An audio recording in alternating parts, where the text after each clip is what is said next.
اللہ تعالی بینما انا مع رسول اللہ صلی اللہ علیہ وسلم فی المسجد اذ قال انظر ارفع رجل فی المسجد فی عینی فنظرت فاذا رجل فی حلۃ جالس یحدث قوما فقلت هذا قال انظر اوضع رجل فی المسجد فی عینی قال فنظرت فاذا رويجل مسكين في ثوب له خلق قلت هذا قال النبي صلى الله عليه وسلم هذا خير عند الله يوم القيامة من قرار الأرض مثل هذا۔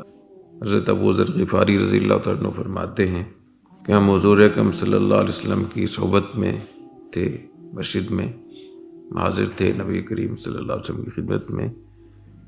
آپ نے ارشاد فرمایا انظر ارفع رجل فی المسجد فی عینی، دیکھیں مسجد میں سب سے اچھا اور بہتر آدمی کون ہے جو بہت زیادہ بلند ہو۔ تو میں نے دیکھا فاذا رجل فی حلۃ جالس یحدث قوما، ایک شخص جو بہت اچھی پوشاک میں لباس میں تھا، لوگوں میں بیٹھا ہوا باتیں کر رہا تھا، تو مجھے وہ لگا کہ سب سے بہتر اچھا آدمی یہی ہوگا دنیاوی لحاظ سے۔ فقلت ھذا، پھر آپ نے ارشاد فرمایا انظر اوضع رجل فی المسجد فی عینی، دیکھو مسجد میں سب سے کم تر آدمی کون ہے۔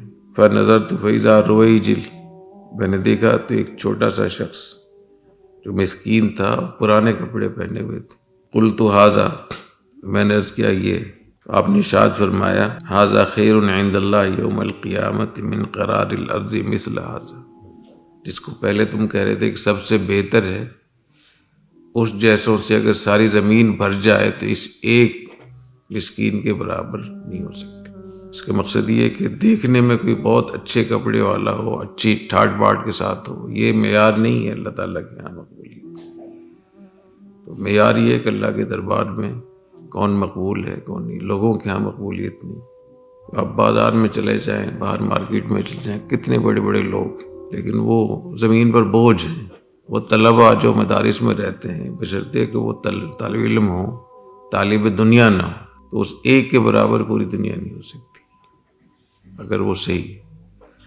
اور اگر ہم اس نعمت کی ناقدری کریں تو اصل تو مسئلہ اخلاص کا ہے، نیتوں کا ہے، تو پھر اللہ تعالیٰ کی طرف سے اس پر وبال بھی پہنچ سکتا ہے۔